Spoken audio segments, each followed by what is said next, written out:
tenho sentado à mesa com muitas pessoas e muitas coisas que ouço de irmãos, pastores, líderes, irmãos que estão vindo congregar, que não são pastores, líderes, mas possuem toda uma experiência de fé. A minha resposta tem sido: conheça a Jesus, para todos os teólogos de plantão. Porque literalmente pacifica. As crianças estão chorando, aleluia. Segura as crianças, dá uma madeira. Tá tudo bem, gente. A gente é muito feliz e, se você não sabe, tem um espaço aqui no terceiro andar, que é o mezanino, uma vista privilegiada. Quem senta ali em cima, o dízimo é 50%, não é? Aqui embaixo é 10%, daí ali é 20%, aqui na arquibancada é 30% e ali é 50%. Mas a cantina é liberada aí em cima, né? Tem cantina, Gatorade, tem tudo em cima aí. A gente é muito feliz porque as mamães trazem os bebezinhos, os papais, às vezes, para as mamães ficarem assistindo aqui, sobe ali, quando dá um barulhinho, tem um banheiro reservado aqui em cima, do lado tem um corredor, então não é desculpa ficar em casa com criança não, viu? E receba isso como uma briga mesmo. Estou brigando com você que tem filho pequeno e fica em casa, nem que tem filho pequeno. Tem berçário. Eu sou da época que a gente ficava lá no caixotinho e os bebezinhos ficavam igual um sapinho, assim, um auditório desse tamanho. Ué, ué, ué. Ué, ué, ué, ué. E as mamães levavam os bebês para lá. Que venham muitos bebês ali em cima, 200 bebês. E se você não tem filho, levanta a mão e receba. E se você tem um monte de filho, levanta a mão e receba também. Encher o carro de criança para vir para a igreja, irmão. Tem Mevan Kids. Aleluia! Deus é bom. Glória a Deus por vocês que trazem suas crianças para a igreja. Preste atenção nisso. Lágrimas, fogo e glória são autoridade na vida de quem busca ao Senhor. Parece que a busca ao Senhor é um triunfo de um eterno vencer, de um rosto que nunca se abate, de alguém que acorda pela manhã decidido a revolucionar o mundo todos os dias, porque lê um versículo na caixinha de promessa e agora sou forte por causa disso. Não. Talvez os grandes revolucionários da fé, os pais da fé, os que afirmaram a igreja, acordaram em determinados dias que eram nublados. E esses dias que eram nublados trouxeram ao seu rosto lágrimas. Ações que para a religiosidade são contestáveis. Mas para quem caminha no Espírito sabe exatamente o que o Espírito faz. Porque o Espírito sonda o homem interior e faz com que de dentro ecloda, venha para fora, tudo aquilo que precisa vir, para que sejam gerados através dos impulsos do que Deus está fazendo, na verdade de quem quer viver pela fé. Há quem queira viver pela fé, sem experiência. Sem experiência não dá. E no coletivo a gente vive coisas sobrenaturais, mas no secreto nós também encontramos uma pessoalidade, uma proximidade que nos provoca a estar com Jesus. Mateus capítulo 6, a partir do versículo 5, nos diz: quando vocês orarem, não sejam como os hipócritas, eles gostam de ficar orando em pé nas sinagogas e nas esquinas, a fim de serem vistos pelos outros. Preste atenção aqui. Não se trata da gente estar orando aqui, estar orando em volta, estar orando no culto. Essa leitura do Senhor, ela tem um contexto. Nesse contexto Jesus olhava não somente por fora, mas enxergava dentro. E quem orava para ser visto por fora, geralmente estava oco por dentro. O contexto da visibilidade da oração não é um disjuntor elétrico, como aquele do chuveiro lá, que você liga ele, agora eu sou uma pessoa de oração, e quando você termina de orar, você desliga ele, você é o pior ser humano da face da terra. A gente não faz para ser visto, a gente faz porque foi encontrado. Porque enquanto estivermos fazendo para sermos vistos, haverá expectativa. E essa expectativa de alguma maneira frustra. Porque a expectativa é ser visto. O texto continua dizendo: em verdade lhes digo que eles já receberam a sua plena recompensa, ou seja, já está resolvido. Mas quando você orar, repita comigo, eu orar. Que é Jesus que está dizendo. Quando você orar, eu orar. Vá para o seu quarto, feche a sua porta e ore ao seu pai, que está em secreto. Então o seu pai, que vê em secreto, não só o que os outros estão vendo. Jesus não está esperando a sua próxima postagem do Instagram para curtir. Ele está olhando você por completo. E Jesus diz: e o Pai que vê em secreto recompensará, quando orarem, não por falar, como por muito falar, como fazem os gentios, pois eles pensam que por muito falar serão ouvidos. Portanto, não sejam como eles, porque o seu Pai sabe do que vocês precisam, antes mesmo de lhe pedirem. Repita assim comigo: nem tudo que tem voz tem autoridade. Às vezes quem tem voz não vive uma vida de lágrimas, na intensidade do que o Senhor está liberando sobre os nossos dias. Eu sei que talvez você esteja passando problemas pessoais, faz parte, mas o nível da contemplação do Senhor não existe por causa de feridas. Digo isso para quem bateu o dedinho do pé na quina da porta e só quem sabe a dor que é isso me entende. Mas também para quem está enfrentando um câncer terminal nesse momento dentro de um hospital. Circunstâncias não definem relacionamento com Deus, nossas experiências não podem substituir aquilo que Deus fez e aquilo que Deus está fazendo. Porque senão a nossa fé vai oscilar entre dar certo e dar errado.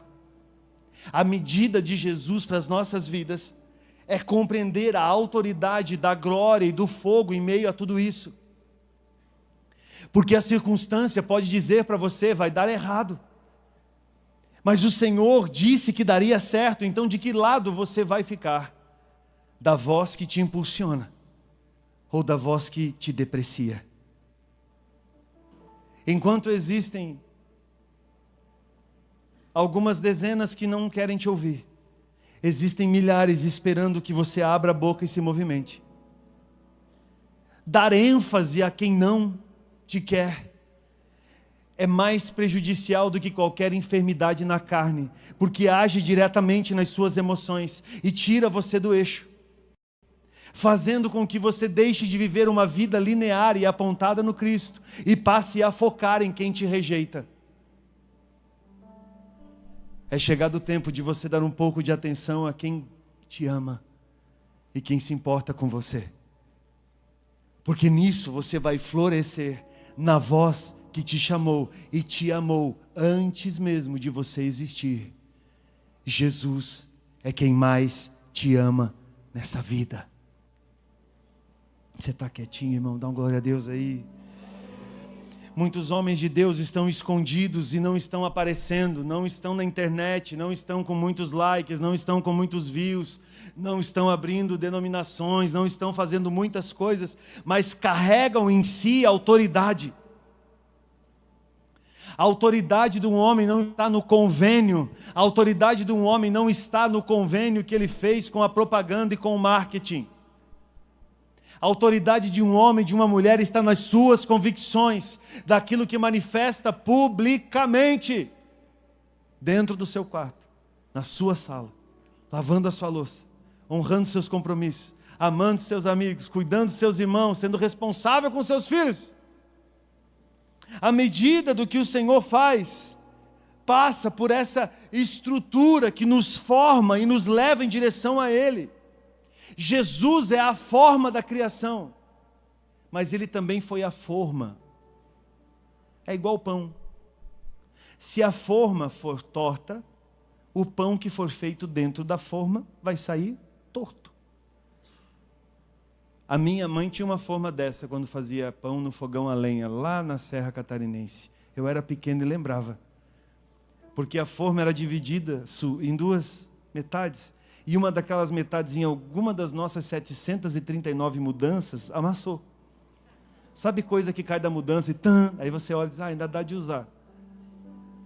Aí um pão saía retinho, e o pão da Dona Gena era gostoso. Um pão saía retinho, e o outro pão saía meio torto. E aquela forma foi anos. Nossa, eu lembro daquilo. Que tinha um pão que a gente comia que ele era assim e assim. Adão é a forma que deu errado. Porque todos somos descendentes de Adão. Mas Jesus é a forma que deu forma a Adão. Então, quando Jesus veio remir todas as coisas, ele veio se apresentar como a forma original. Jesus não existiu para consertar Adão, mas Adão existiu porque Jesus era perfeito. E aquele que nasce do Cristo, nasce do Espírito perfeito. Só precisa acessar esse estrutural para não se perder em distrações religiosas. Estamos vivendo em nossa geração um terceiro movimento espiritual. Esse terceiro movimento espiritual fala de expansão relacional. Ei, vida com Deus expandida.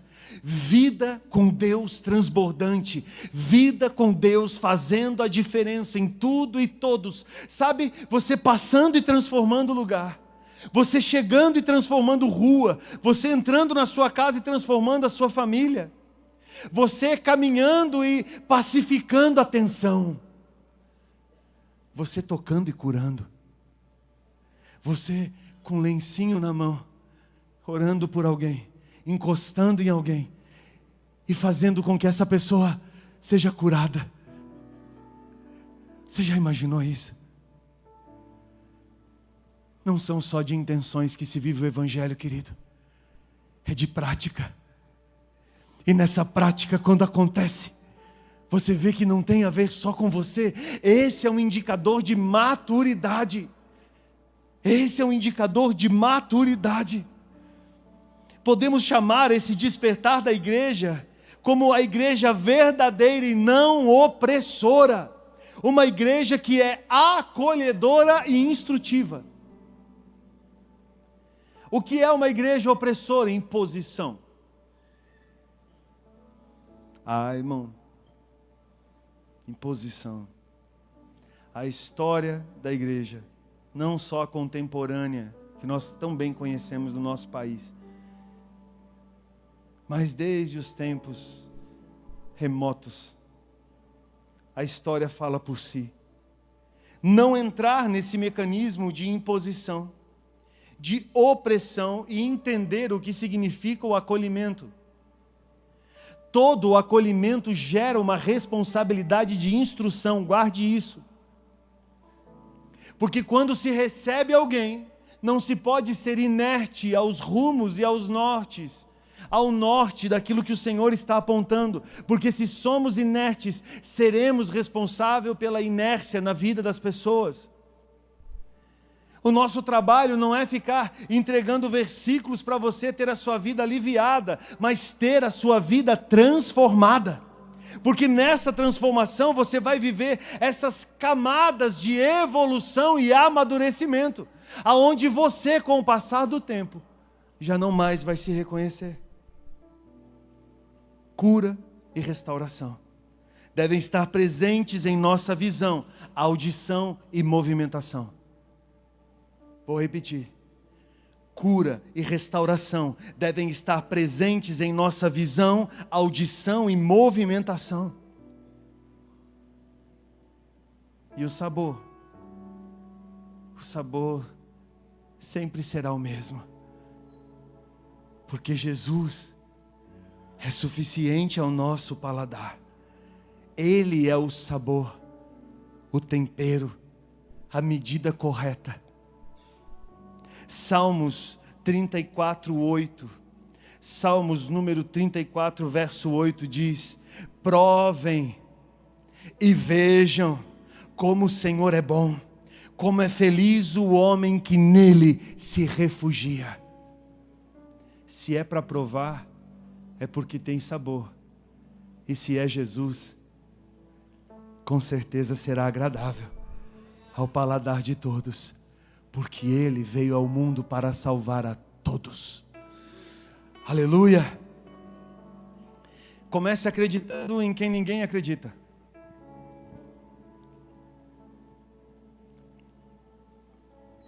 É uma boa medida,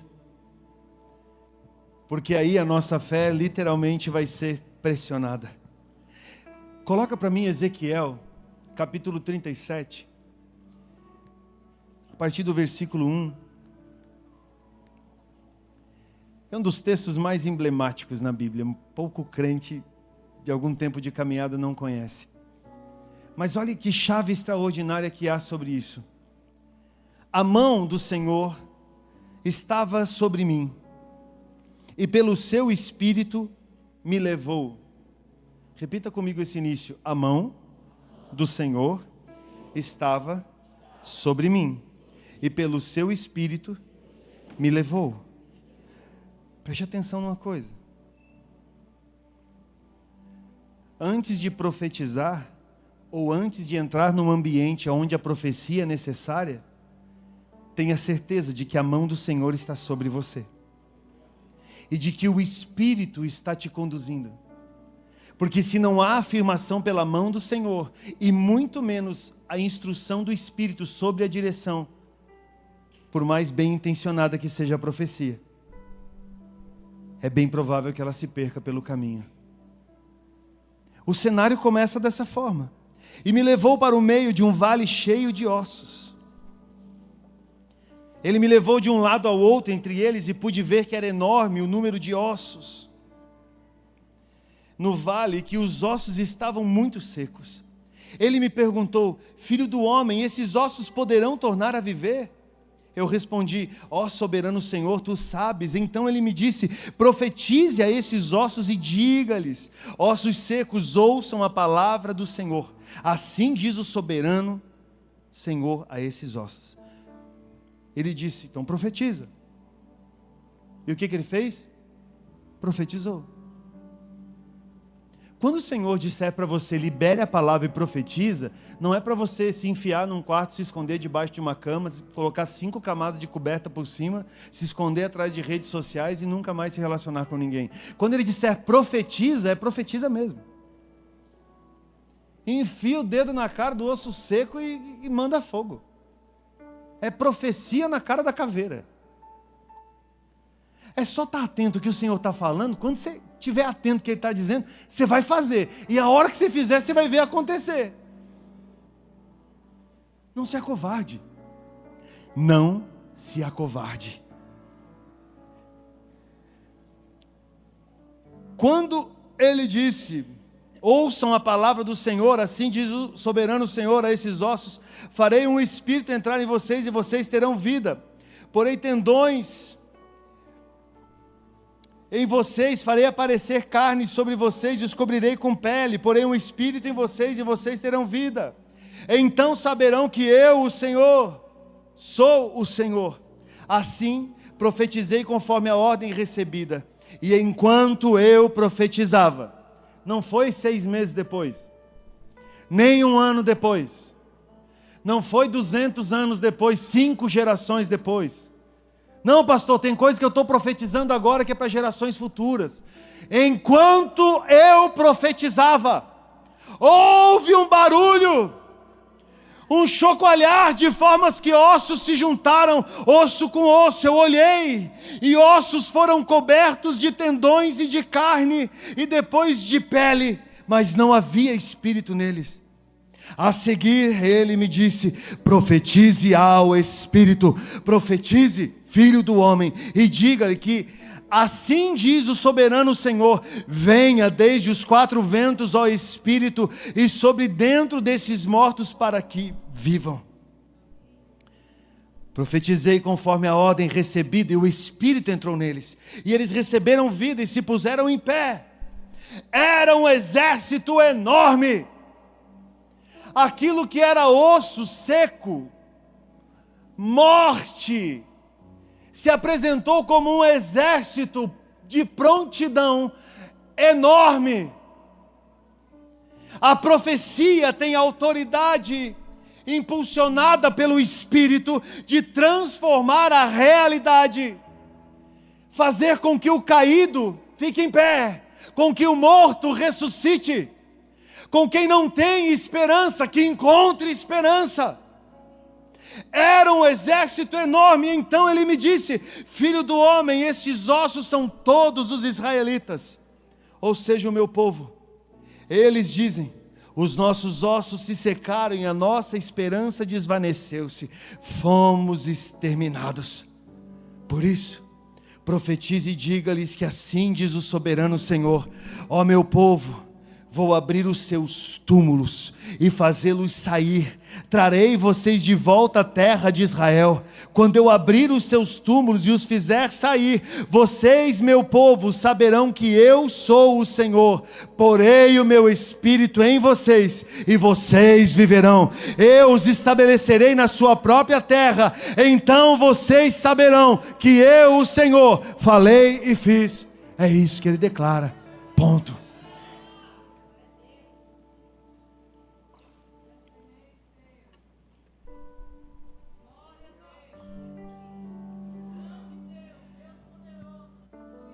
Esse é o Senhor do culto. Esse é o Senhor do culto. É o Senhor que diz e faz. Aleluia. Quando você entende a ação dessa profecia, você conecta isso à complexidade do que chamamos de igreja. Quando houve a profecia, essa profecia se estabeleceu sob a diversidade dos 5 ministérios. Porque a completude da igreja está na diversidade. Essa diversidade se estabelece através das diferenças que nós enxergamos facilmente sentado ao nosso lado. Quando foi profetizado a ossos, a referência acerca de ossos no próprio texto é sobre o barulho. O barulho, irmãos, tem a ver com evangelismo. Tem a ver com evangelistas. Com pessoas que se identificam com barulho. Tem gente aqui no Mevan Ibira que, se não estiver agitando alguma coisa fora, na rua, na esquina, na calçada, cuidando do mendigo, indo à comunidade terapêutica, fazendo uma visita, fazendo alguma coisa, não para, é um movimento evangelístico. E quem que é o maior? Ninguém é o maior, irmão. Todo mundo tem um movimento evangelístico, deve se mover no movimento evangelístico. Não existe competição. Essa profecia foi para ossos. A próxima foi para nervos, a primeira ordem para ossos, a segunda ordem foi para nervos. Os nervos têm a ver com o mestre. A maestria dentro de uma casa, ela não é um problema, de uma casa ministerial, porque o contexto dos mestres sempre vai conectando uma coisa com a outra, vai fazendo com que aquilo que se aproxima e se faz semelhante encontre conexão e junção. Daí a importância do ensino. Uma igreja que tem muitos mestres capacitados e não hereges, é uma igreja forte, porque pode confiar salas a pessoas, para que ali nessas salas não aconteçam eventos de murmuração, mas sim eventos de capacitação e conexão. Que se levantem evangelistas nessa casa, que se levantem mestres ousados ao ensino da palavra, conectando pessoas, capacitando pessoas ao envio. Aleluia! A próxima ordem foi a carne. A carne, irmão, é o pastor. Porque não tem ninguém que ande mais na carne do que o pastor. Como assim, pastor? Está amarrado, achei que os pastores eram tudo espiritual. Não, irmão, ando tudo na carne. Meu Deus, está doente. Oh, Jesus, vamos pegar no colo. Senhor amado, essa família, vamos visitar no hospital, vamos atender. Está sofrendo, vamos lá orar, vamos fazer uma corrente de oração. Vou ficar com você durante 7 dias, te acompanhando todo dia, nem que seja pelo WhatsApp, para que saia de você essa dor, esse problema, essa aflição. Irmão, o pastor vive lidando com apacentamento. Então quem é o maior pastor aqui no nosso meio? Irmão, nós não militamos por isso, nós temos N pastores. Mas cada um entendeu o seu lugar e o seu ofício é pautado no cuidado, do apacentamento, do zelo. Quando houve essa ordem em relação à carne, é para que essas pessoas que se preocupam com o funcional também tenham o seu espaço. Que se levantem líderes nessa casa para cuidar de pessoas que bem cuidadas também se tornarão líderes. Um dia eu ouvi de um pastor feliz, faz muito tempo isso. Ele estava feliz e muito conformado com a igreja de 20 anos. Que todas as ovelhinhas da igreja dele eram boas. E eu ouvindo ele falar numa mesa, e eu fiquei ouvindo ele falar que, nossa, que vida chata. Porque, irmão, ovelha, somos todos nós. Eu sou ovelha, assim como você, do Senhor. Mas uma ovelha boa, ela aprendeu o nível mais elevado do que significa ser uma boa ovelha. Porque se fez responsável também, assim como outras ovelhas boas. Ai, quantos líderes tem lá na sua igreja, pastor? Não, é só eu e a minha esposa mesmo, a gente não tem esse costume. Entende? Eu continuo correndo riscos, mas jamais impute na minha conta que eu não acreditei em pessoas impulsionando o seu chamado e tendo um ambiente disponível para que ele possa florescer aqui em nosso meio. Eu falo isso para você que faz muito tempo que está aqui, e falo isso para você que é a primeira vez que está aqui. Cuidar de gente é o básico. É o básico. E continua a ordem, porque a ordem passa pela pele. Porque eram ossos, nervos e carne, e a pele cobrindo tudo. É o movimento apostólico. O movimento apostólico é o que faz com que todos os demais movimentos se conversem, se conectem. Um dia eu aprendi com o pastor Luiz e não esqueci mais. Porque ele explicou o movimento dos 5 ministérios na palma da mão. Ele disse, está aqui o evangelista, está aqui o mestre, está aqui o pastor, está aqui o profeta. Agora o apóstolo está aqui. Por quê? Porque ele é o único que consegue se conectar com todos os outros e fazer com que os outros fluam segundo a sua própria identidade. O maior trabalho nesses dias tem sido conectar as frentes e fazer com que elas caminhem integradas. Quando você entende a movimentação apostólica, você não fica assustado com ela, porque ela existe para viabilizar através de um envio. Fundamenta a visão, através do que ouve, do Espírito, através dos profetas, da direção profética, e faz com que haja expansão e conexão. A partir da expansão e da conexão, haverá sempre o entrelace sobre o todo. Você está me entendendo? E a última ordem foi sobre o Espírito. E sobre o Espírito, o movimento profético. E aí eu falo sobre visão e direção. Essa profecia, ela entra nesse patamar e nos traz essa complexidade chamada igreja. Eu repito isso, para você entender que viver igreja é complexo. Mas quanto mais você acreditar nela, mais você está vivendo da maneira que o Senhor vê, da maneira que o Senhor enxerga a igreja. Cantares 6 diz: quem é esta que se levanta com bandeiras, como um verdadeiro exército?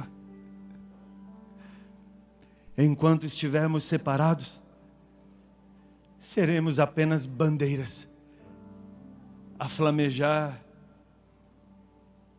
por aí. Quando estamos juntos, somos um exército forte, reconhecido, lindo e pujante, assim como a igreja do Senhor deve ser em todo o tempo. Eu vou